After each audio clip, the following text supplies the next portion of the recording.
दोस्तों नमस्कार। यूपी में आपने देखा क्या है और उत्तर प्रदेश की चुनावी रैलियों में आपको दिखाई दे क्या रहा है, और क्या वाकई जो दिखाई दे रहा है वही धीरे धीरे वोटों में तब्दील हो जाएगा? जो सवाल आपके जहन में है, किसान अब किसे वोट देगा? क्या वाकई दलित समाजवादी पार्टी को वोट दे देगा? क्या वाकई ब्राह्मण बीजेपी से छिटक जाएगा? क्या वाकई महिलाएं कांग्रेस के साथ जुड़ जाएंगी? क्या वाकई मायावती की खामोशी के पीछे भी उनका वोट बैंक एकजुट रह पाएगा? क्या वाकई गवर्नेंस और विकास का मुद्दा उत्तर प्रदेश की राजनीति और वोट की राजनीति को प्रभावित कर देगा? हो सकता है आपको इस दौर में बहुत कुछ यही दिखाई दे रहा हो। यह भी दिखाई दे रहा हो कैसे समाजवादी पार्टी के साथ तमाम दूसरी पार्टियों को छोड़कर नेताओं के आने वाले की कतार लंबी होती चली जा रही है। और आज ही गोरखपुर के बाहुबली नेता हरिशंकर तिवारी और उनके दोनों बेटे समाजवादी पार्टी में शामिल हो गए। तो संदेश क्या है? क्या इन सब के बावजूद अब किसान जब वापस लौटा है, तो जब बीजेपी जिन्ना और गन्ने का जिक्र कर रही है, तो सिर्फ यह अनुप्रास अलंकार भर है या कुछ और है? और क्या आने वाले वक्त में, क्योंकि 1 महीने के भीतर में नोटिफिकेशन जारी हो जाएगा। नोटिफिकेशन जारी होने का मतलब है कि उत्तर प्रदेश के मुख्यमंत्री उस ताकत के साथ ना तो ऐलान कर पाएंगे जो अभी कर रहे हैं, प्रधानमंत्री उत्तर प्रदेश में जाकर ना तो योजनाओं का उद्घाटन कर पाएंगे जो अभी कर रहे हैं, और ना ही उस दौर में राज्य सरकार किसी पर राजद्रोह का मुकदमा ठोक पाएगी या किसी को ठोक भी पाएगी, क्योंकि उस समय चुनाव आयोग की निगरानी में उत्तर प्रदेश आ चुका होगा। लेकिन फिर भी वक्त बदल चुका है, परिस्थितियां बदल चुकी हैं, और कहते हैं कि सत्ता की कमान जिसके हाथ में होती है उसी अनुसार चुनाव भी उसी दिशा में मोड़ने की ताकत उसी के पास आ जाती है। डबल इंजन का मतलब यही होता है। और अगर यही होता है तो आइए आज जरा उत्तर प्रदेश की असल जमीन को टटोल लें, क्योंकि जो दिखाई दे रहा है आने वाले 1 महीने के भीतर में उसका रंग बदल चुका होगा। आपको कहीं गवर्नेंस का जिक्र नहीं सुनाई देगा, डेवलपमेंट की बात नहीं होगी। बात अयोध्या से निकलेगी जो काशी होते हुए मथुरा पहुंचेगी ही। और आस्था का सवाल कहिए, हिंदुत्व की प्रयोगशाला कहिए या मंदिर राग कहिए, जो कहना है कह लीजिए, लेकिन इसी रंग में बीजेपी अब आने को तैयार है। ताकत बढ़ रही है अखिलेश यादव की, इससे इनकार किसी को नहीं है, लेकिन उस ताकत को सत्ता तक नहीं आने देने के लिए विश्व हिंदू परिषद है, राष्ट्रीय स्वयंसेवक संघ है, हिंदू महासभा है, हिंदू वाहिनी है और बीजेपी के कार्यकर्ताओं की एक लंबी कतार है। सभी एकजुट हैं, एक साथ है, क्योंकि हर के जहन में एक ही सवाल है, सत्ता नहीं गंवानी है। और जिन मुद्दों को इन्होंने चुना है उस मुद्दे के दायरे में कहीं से भी डेवलपमेंट और विकास के साथ साथ गवर्नेंस का जिक्र आपको सुनाई नहीं देगा। जिन बातों का जिक्र होता है पार्टी के भीतर में, उसमें साफ तौर पर नेशनलिज्म है, राष्ट्रवाद है, उसमें सीधे तौर पर राम मंदिर है जो वाकई अयोध्या से बनारस होते हुए मथुरा तक पहुंच रहा है। जनसंख्या बिल भी है, गौरक्षा भी है और धर्मांतरण भी है। यह जो आपको आवाज सुनाई दी बीते दिनों, वसीम रिजवी साहब उत्तर प्रदेश शिया वक्फ बोर्ड के जो पूर्व अध्यक्ष थे, उन्होंने हिंदू धर्म अपना लिया। जो आवाज सुनाई दी आपको अली अकबर की, जो कि मलयालम सिनेमा के फिल्म निर्देशक हैं, उन्होंने हिंदू धर्म अपना लिया। यह अनुगुंज अभी बहुत छोटी है। बीजेपी और संघ का टारगेट क्या है यह आपको इस 1 महीने में पता चलने लगेगा। इसीलिए क्योंकि वह मुद्दे जो अभी तक उठकर आ रहे हैं और जिन मुद्दों के आश्रय विपक्ष अपने गठबंधन को बना रहा है, वो जाति की राजनीति है। धर्म अभी भी अछूता पड़ा है। इन सब के बीच प्रियंका गांधी ने महिलाओं की एक लकीर जरूर खींच दी है, लेकिन कहते हैं कि जब आस्था और वातावरण के भीतर धर्म घुल जाए तो बहुत सारे मुद्दे दरकिनार हो जाते हैं। परिस्थितियों को पलटने की कोशिश कीजिए। अखिलेश यादव की ताकत लगातार बढ़ी है। आज जब हरिशंकर तिवारी और उनके दोनों बेटे कुशल तिवारी जो है, जो कि संत कबीर नगर के 2 बार सांसद रह चुके हैं, और उनके दूसरे बेटे विनय तिवारी जो कि चिल्लू पार के एमएलए हैं, बीएसपी के साथ जुड़े रहे, चुनाव लड़ते रहे, लेकिन यह तीनों अब समाजवादी पार्टी में शामिल हो गए। तो क्या पूर्वांचल के भीतर ठाकुर वर्सेस ब्राह्मण की परिस्थिति में अब यह मैसेज निकल कर आ रहा है कि समाजवादी पार्टी यानी अखिलेश यादव का पलड़ा ब्राह्मणों के साथ भी कहीं ज्यादा बड़ा होते चला जा रहा है? और जो टकराव है उसमें क्या वाकई ब्राह्मणों ने खास तौर से पूर्वी उत्तर प्रदेश में कोई विकल्प खोज लिया है, बीजेपी से हटकर वो वोट डालने की परिस्थिति में आ गए हैं? इन नेताओं को देखकर तो यही लगता है। और इससे पहले याद कीजिए, सीतापुर में बीजेपी के जो एमएलए थे राकेश राठौर, वह भी तो समाजवादी पार्टी में आए। खलीलाबाद के बीजेपी के एमएलए थे दिग्विजय नारायण चौबे, जिन्हें जय चौबे कहता है, वह भी तो इसमें निकलकर शामिल हो गए। और इस तरीके से अगर एक एक करके देखिएगा तो बीएसपी काल में विधान परिषद के जो अध्यक्ष रहे थे गणेश शंकर पांडे, वह भी तो समाजवादी पार्टी में शामिल हो गए। तो क्या यह कहा जाए कि ब्राह्मण वोट को लेकर जो बीएसपी और समाजवादी पार्टी में लड़ाई थी कि हमारे साथ आ जाए और वह बीजेपी से इस बार छिटकेगा, तो उसमें समाजवादी पार्टी कई फरलांग आगे निकल चुकी है, यह कहा जा सकता है। लेकिन लड़ाई जाति के आधार पर होगी तब ना।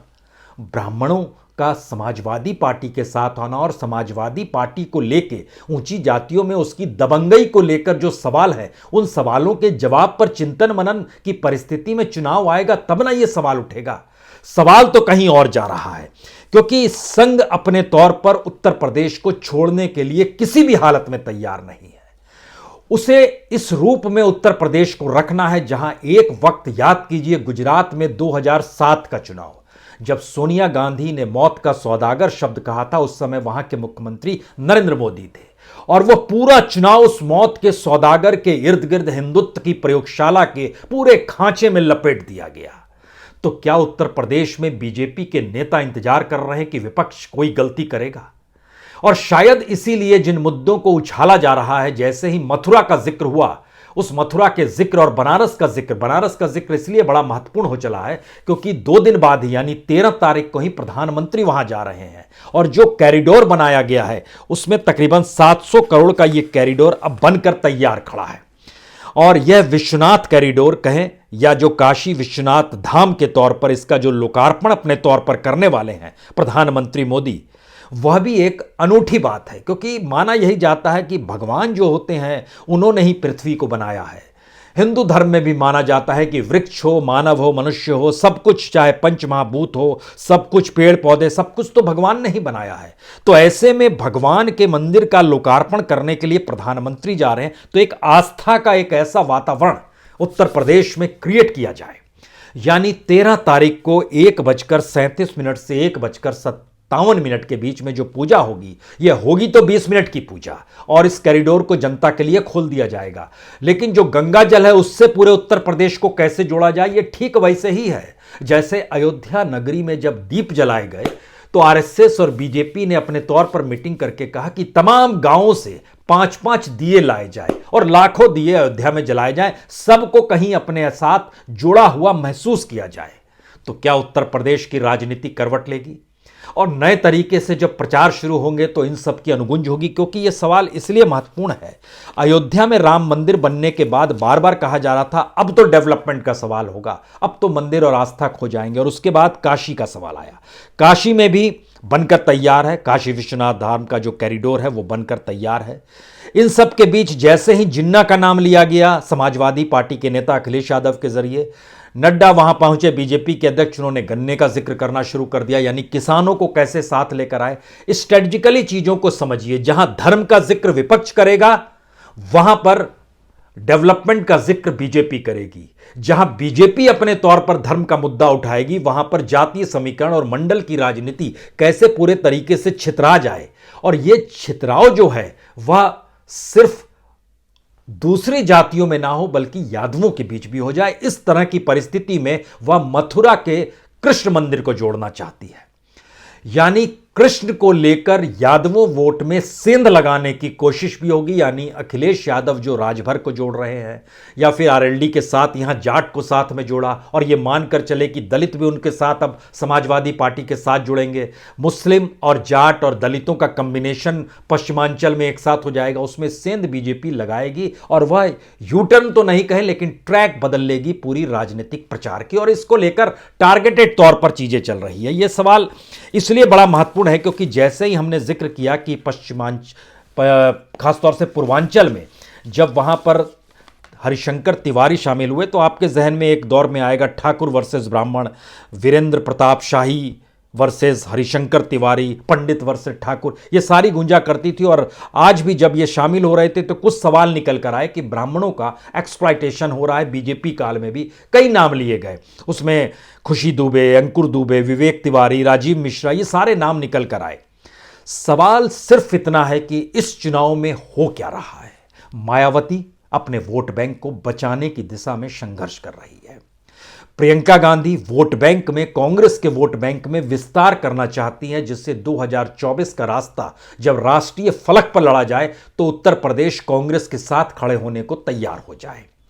अखिलेश यादव मुलायम की छांव से निकलकर नई छवि गढ़ना चाहते हैं और उस गढ़ी हुई छवि में वह गठबंधन जातियों के आश्रय इस तरह करना चाहते हैं जिसमें कहीं भी यादवों की दबंगई ना उभरे और जातियों का समीकरण एक सबको साथ लेने की परिस्थितियों के साथ खड़ा हो जाए और पूर्व के जो बैगेजेस थे, चाहे वो अपने तौर पर मुलायम सिंह यादव के कंधे पर रह कहीं उसी वक्त में दफन हो जाए, वह भी चलेगा। शिवपाल यादव की जो अपनी परिस्थितियां राजनीति की रही है, अखिलेश यादव चाहते हैं वह भी साथ ना जुड़े।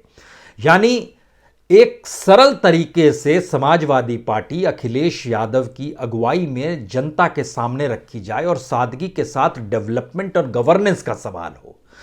लेकिन इसके उलट सवाल यह है कि योगी क्या चाहते हैं। योगी दरअसल 2017 में जो मोदी का जादू था, उस समय कोई नेता नहीं था, उस समय मोदी का जादू था, योगी कहीं नहीं। तो योगी अपनी गोरखपुर की सीट पर सिमटे हुए थे और उनकी जो हिंदू वाहिनी है वह उसके लिए प्रचार प्रसार में, हालांकि कई जगहों पर वो प्रचार प्रसार लगातार करने की दिशा में बढ़ी थी और गोरखपुर से बाहर भी निकली थी, इससे भी इनकार नहीं है। लेकिन उसके बावजूद भी उन पर दृष्टि आरएसएस की 2017 में भी गई और इस वक्त भी गई है। और इस वक्त जो समा बंधा है बीजेपी के भीतर में, उसमें बात साफ तौर पर कही जा रही है, झगड़ा दरअसल योगी और मोदी का नहीं है, झगड़ा तो नंबर 2 के उस कतार का है जो चाहता है कि योगी को दरकिनार कर दिया जाए।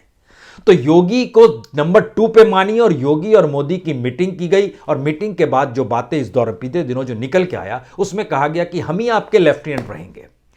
और जो बात कही जा रही थी, चाहे वो अमित शाह के जरिए कही जा रही हो या उनके जो अपने कमांडर जो सुनील बंसल थे उनके जरिए कही जा रही हो, और जो एक पूरी की पूरी बिसात बिछ रही थी, उसमें योगी मोदी अगर एक साथ खड़े हो जाएं, इसीलिए कांधे पर हाथ रखकर जो तस्वीर सामने आई उसकी वजह यही थी। वो पहली तस्वीर थी। आने वाले वक्त में दोनों एक साथ आपको बनारस काशी के विश्वनाथ मंदिर में नजर आएंगे, उसके बाद आपको नजर मथुरा में आएंगे जहां कृष्ण मंदिर, कृष्ण जन्मभूमि पर मंदिर के निर्माण होगा और वहां पर कुछ कानूनों को बदलने की जरूरत भी पड़ेगी, वह भी बदल दिया जाएगा। जो उपासना स्थल का जो कानून 1991 का है उसको भी इसी 1 महीने के भीतर में बदलना है, यानी नोटिफिकेशन आने से पहले बदल देना है। टारगेट बहुत साफ है। गुजरात के बाद उत्तर प्रदेश एक ऐसी प्रयोगशाला के तौर पर है जहां पर संघ किसी भी हालत में इस जमीन को गंवाना नहीं चाहता है। हिंदू महासभा और आरएसएस के भीतर भी कुछ मुद्दों को टकराव है, लेकिन इस पर सहमति है कि नहीं, एक साथ इस दिशा में चलना है जहां चुनावी जीत मिल जाए। विश्व हिंदू परिषद को दोबारा कैसे जागृत किया जाए और वो किस तरीके से गांव गांव घूमे, उसको भी जागृत करने की परिस्थितियां पैदा की जा रही है।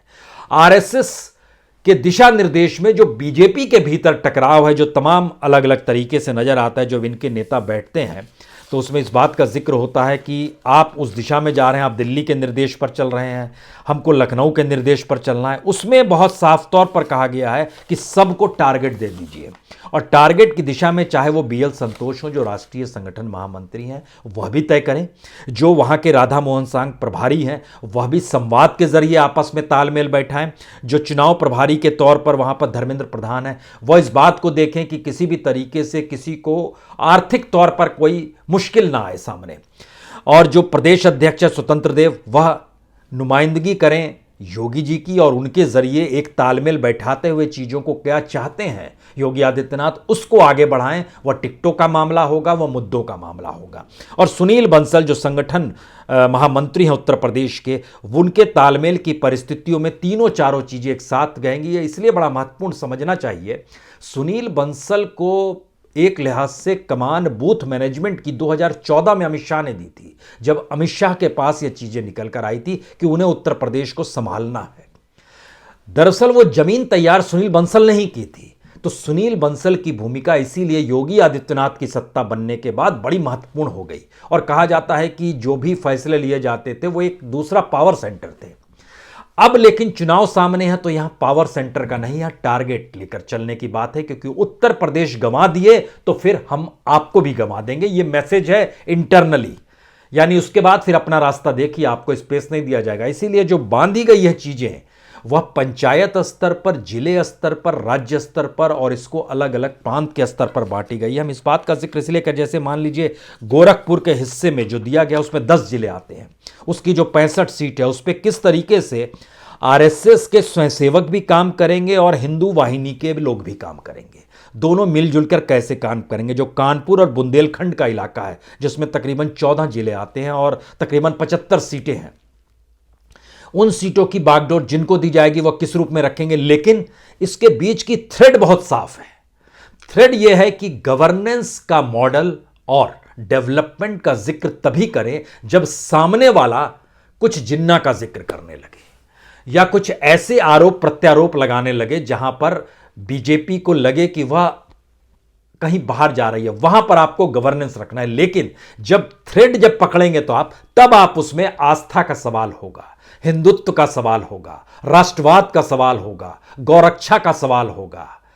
ये सारी चीजों के सवाल धीरे धीरे उस वातावरण को डेवलप करेंगे जहां पर लोग इस सवाल को उठाएंगे कि ठीक है कुछ गड़बड़ी हुई तो ठीक है, लेकिन ये सरकार तो चाहिए। और जो कास्ट लाइन पे, चाहे वो ऊंची जाति की बात हो या निचली जातियों की भी बात हो, जो हम इससे पहले आपसे जिक्र कर गए कि जिन 2 लोगों ने हिंदू धर्म को अपना लिया, क्या आने वाले वक्त में इस तरह की परिस्थितियों में तेजी लाई जा रही है? इसका भी कोई टारगेट है? यकीनन इसके तौर पर बातचीत हो रही है, क्योंकि अब जो है उत्तर प्रदेश को अगर जीत जाती है बीजेपी तो उसको क्या सामने लेकर आना है, तो उसको पहले से चीजें दिखलानी होंगी।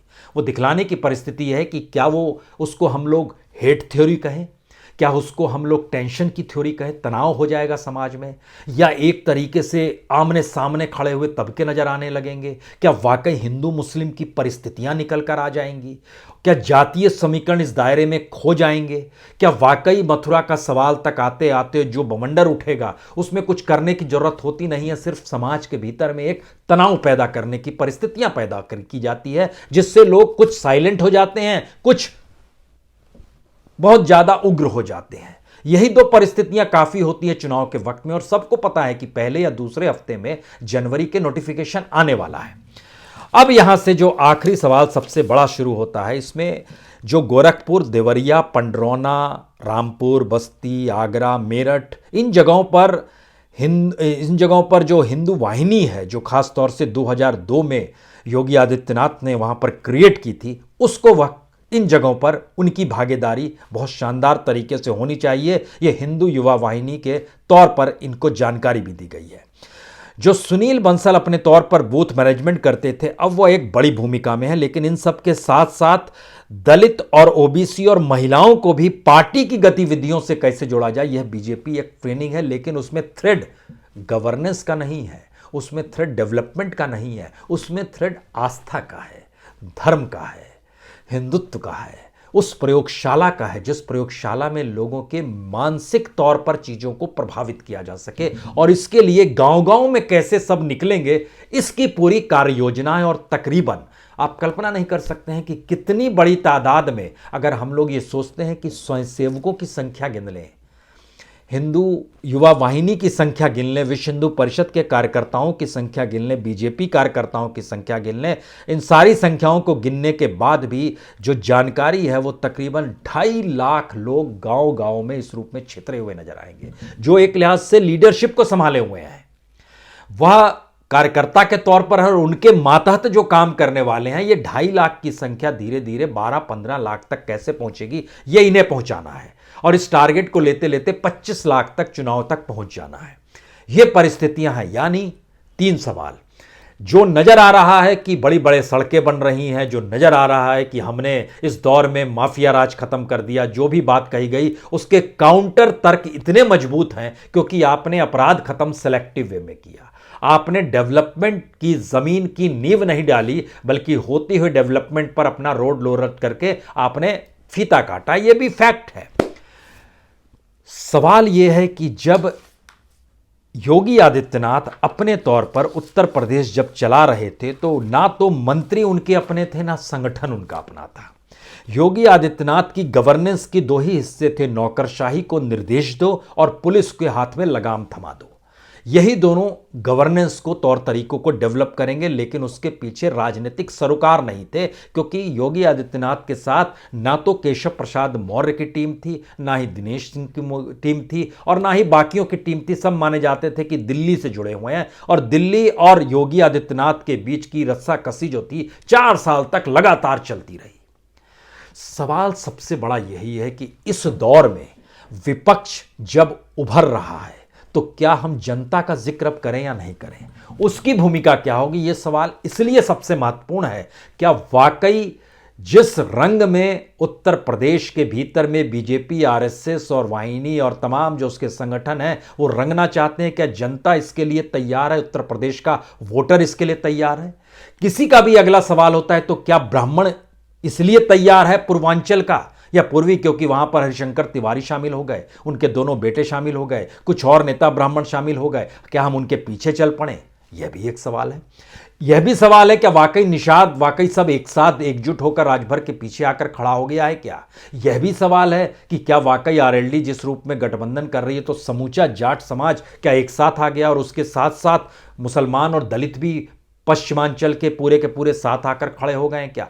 यह परसेप्शन है और उस परसेप्शन के साए तले योगी आदित्यनाथ अभी तक जिस डेवलपमेंट और गवर्नेंस के मुद्दों के बड़े बड़े विज्ञापन अखबारों में छपते थे और प्रधानमंत्री जिन बातों का जिक्र करते थे कि आज इतनी योजनाओं का उद्घाटन, आज यहां पर इतने 1000 करोड़ का उद्घाटन, ये सारी बातें नोटिफिकेशन के बाद नहीं रहेगी तो उससे पहले एक जमीन की तैयारी की शुरुआत 13 दिसंबर से हो जाएगी, जब प्रधानमंत्री बनारस पहुंचेंगे और उस कॉरिडोर का उद्घाटन करेंगे। उसके बाद कहा जाएगा कि अयोध्या में राम मंदिर मिल गया, बनारस में कॉरिडोर मिल गया, बच गया है आपके सामने मथुरा, और मथुरा को लेकर हम किसी भी हालत में अब वहां पर कृष्ण जन्मभूमि पर एक भव्य मंदिर बनाने की दिशा में बढ़ रहे हैं और उसके लिए जो भी कानून में फेरबदल करना है उसकी हमने तैयारी पूरी कर ली है।